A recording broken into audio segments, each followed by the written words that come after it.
What's up everyone, welcome to today's video, welcome to the Video Game Fight School channel. Thank you very much for tuning in. So apparently it appears that some of the information that I shared in a recent podcast is actually been updated. And by the way, I was in a podcast with Slickmoff where we talked about a potential Arkham game based on the trends going on within Warner Brothers. So I'll leave a link to that video in the description if you want to go check it out. It's a long form podcast on his channel. I'd appreciate it if you do so and just, comment and, give your opinions on the topic at hand. But in that podcast, I mentioned something about right now the sales of Hogwarts Legacy compared to Gotham Knights. And I'm not going to sit here and kid you guys. I personally think that Hogwarts Legacy is more than likely going to outsell Gotham Knights. Now, this is because the popularity of the game and the nature of its framework seem to support, for me, what I think a lot of RPG players are going to be looking for. But there has been some new updates that one of my audience members, Josh the Kid, pretty much provided to me, and that is, it seems like on the rankings on the PlayStation Store, under the pre-orders, Gotham Knights, its deluxe edition, seems to have come almost neck and neck in terms of rankings, and I think this is done by sales to Hogwarts Legacy at this time. Now, please, let's make sure that we don't take this whole thing out of proportion, but it's just at this time. Obviously, Gotham Knights is going to be released very soon, so I'm certain that in the minds of other gamers out there, they see a game that they can actually engage in right now compared to one that's going to be coming out next year. That's many months from the release of Gotham Knights, so this makes a lot of sense. Now, compared to, say, games like God of War, Destiny's, Lightfall, and FIFA and Modern Warfare, there is no doubt that this should have been the trend. In fact, seeing Modern Warfare and FIFA already tells us that we're going to be seeing this trend. But I think the genius of Warner Brothers in terms of their placement shows off very well here. And I'll go ahead and explain it. So, real quick, Modern Warfare right now is going to be sitting at the top in terms of game sales overall. But here's the thing. It is a game that is specific to its own genre and has only one other game in competition in this particular space, and that's Destiny 2. Even though they're not direct competitors, say a Battlefield game or a Titanfall game would have been a better competitive game, but this is the only other shooter at this time that is looking to come out in the next few months or maybe next year. I don't remember exactly when this is supposed to be coming out. Oh yeah, so February of next year. So that's not even a competition. It's sitting there by itself as a shooter game in this space, in this time window. That's a very smart way to look at it. If you think about how Activision has placed this marketing, campaign and this release window, it makes sense. FIFA is the only sports game in this release cycle as well. And then in terms of an action adventure game, we have God of War Ragnarok. Now, at first, it seemed likely that these games were going to, in quote, beat Gotham Knights. But here's where Warner Brothers made a very smart move.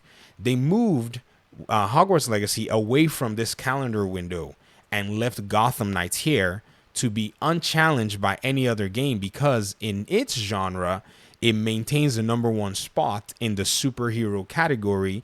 And at this time, if you think about other possible superhero games that are looking to be released, they don't seem like they're going to provide any competition for Gotham Knights. You're looking at the Dragon Ball game that's coming out.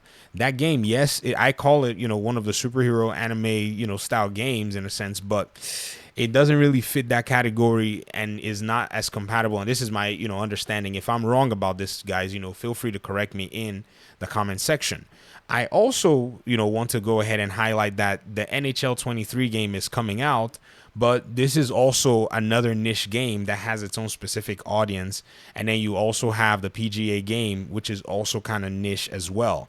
They all have the dates to come out on the 13th of next month, but they're coming out before Gotham Knights, and they're not going to provide any kind of a, stress against FIFA because this is going to be, I think, the last iteration of FIFA, and that comes out like in a few days from now.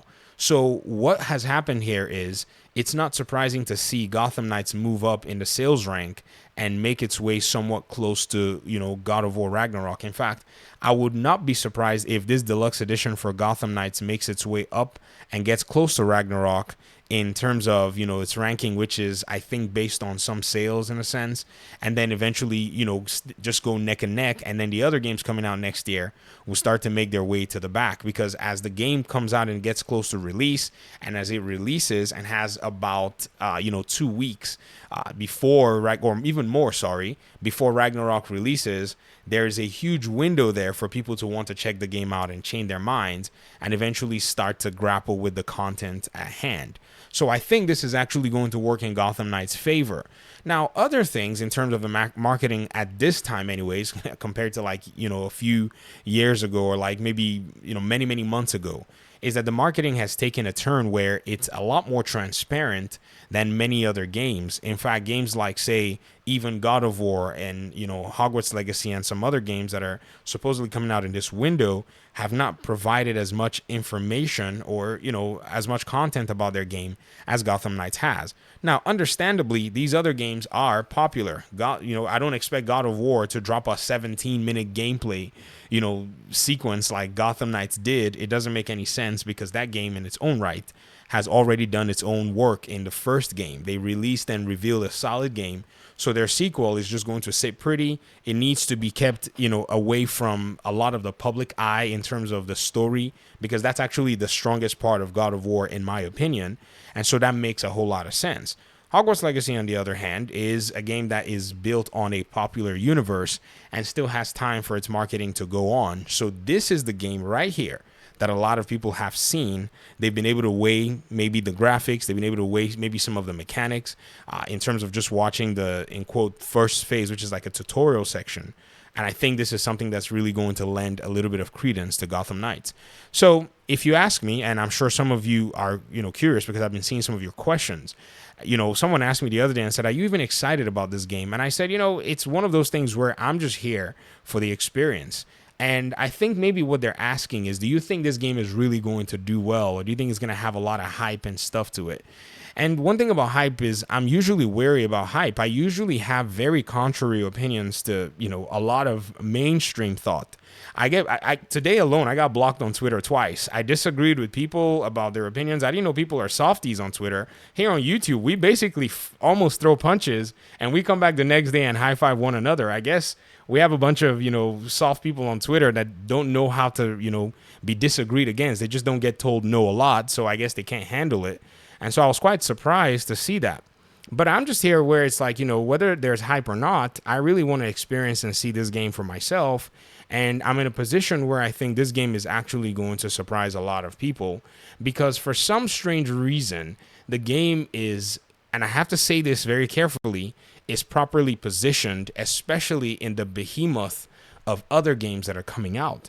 Because I know some might say, well, Call of Duty is definitely going to cause a strain on, Gotham Knights. Well, yes, but if you're a, Call of Duty player and you're also a Gotham Knights player, has Call of Duty hindered you from actually considering playing Gotham Knights? The answer to that is no. You either are buying both of them, or you're just going to wait for Call of Duty after you play Gotham Knights to buy it, because it doesn't come out till November. In fact, if any strain is to be put on, Call of Duty, you're going to be finding yourself in a position where, is it coming out tomorrow? Oh, yikes. That might be weird. I thought it was coming out in November. Well, correct me in the comment section, because that was my understanding, that it was going to be coming out in the same window as God of War.